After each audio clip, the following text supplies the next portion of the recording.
Okay, just making it back from the Sam Houston State and Texas game where Texas, yes, comfortably ended up beating San Jose State 38-7 off of it, where, yes, Arch Manning ended up leading this offense to much more consistent scoring opportunities than last week against Ohio State.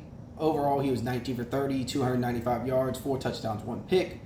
A lot of this production, though, ended up coming all in a short period of time, ended up coming in 4 straight possessions, and which ended up leading to a 28-7 lead at the half, to where the first touchdown ended up being a long 83-yard pass to freshman Parker Livingstone, who early on in the game they got him involved pretty early and often, where the first 2 touchdown passes were to Livingstone off of it. First one 83, second one to 3-yard touchdown pass. The following 2 being to Cal transfer Jack Endries for 36 and 16 yards respectively. And then San Jose State had their 1 touchdown position towards the end of the half. But overall, you had it to where this team, the numbers overall look fairly significant, where it's like they had 472 yards of offense, 317 passing, and 155 on the ground, just under 5 yards of carry on the ground. Not too shabby on it.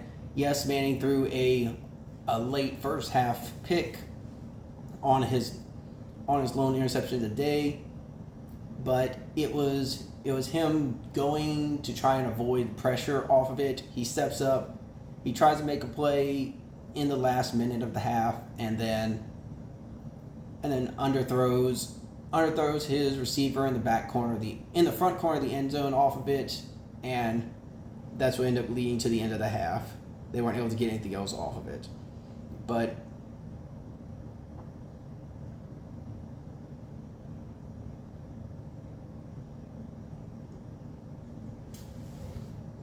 they held Scanny Scudero, who had 189 yards on 9 receptions last game against Central Michigan. They held him to 7 catches, 63 yards, no touchdowns, with a long of 21. But they also allowed Kyrie Scholes to get 8 catches for 73 yards, also no touchdowns. But in the second quarter, in the first quarter and second quarter, Texas defense was very opportunistic, getting 3 fumbles and an interception off of Walker Eget. And at that point, they scored on 3 straight possessions post those turnovers, which ended up leading to that 28-0 game at the time. So not much more production for Texas, especially in the second quarter. Well, in the early second half off of it. Yes, they had 1 possession. Yes, their second possession in the first half. Yes, their second possession in the second half didn't lead to a field goal, and Arch Manning was able to get a extended 20-yard run where he tiptoed on the sidelines to get a touchdown. That was similar to what he's done in the past year against Mississippi State. But it's going to be the first of what's going to be the 3 cupcake games in out-of-conference play for Texas before they get into SEC. Playing UTEP next week, followed by Sam Houston, and then you get the start of SEC play against the University of Florida. But it took till the last minute. It took until the last drive of the game for Texas to be able to actually have more first downs than San Jose State for the game. Ended up winning that battle 18-16. So if the Spartans hadn't gotten back-to-back possessions with fumbles off of this could have been a much more competitive game than this 38-7 final, and kind of ended up coasting towards the latter portion of the game. But while Quintravious Wisner ended up being the leading rusher for the Ohio State game with 80 yards rushing, you had C.J. Baxter come in being the lead back in this entire game, and Wisner did not play.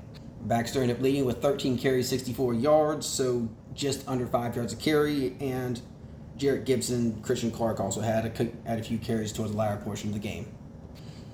But yeah, Spartans had 273 yards for the entire game off of it. If they hadn't gotten those very inopportune turnovers, one ended up bringing them down to the 1 yard line. Yes, there was a contact penalty that brought it back to 16, but Manning ended up scoring on the following play with a 16-yard pass to Cal transfer Jack Endries, who's likely going to end up being one of, if not the top tight ends coming out of into the draft for next year. But yeah, Texas is going to have a couple more layups likely until they get to that Florida game, but it's going to be determined on how well this team's going to do with Arch Manning in his first year as a starter once that game comes up and you're able to determine if he's able to handle the pressure from Florida's front four and front seven. At that point, you'll be able to determine who in the SEC is going to be true contenders off of it, outside of likely LSU, likely Georgia. How true is Texas to be a contender for this season? You would expect that they should run through those next couple games going in 3-1 against Florida, and just who else is going to join that first trio.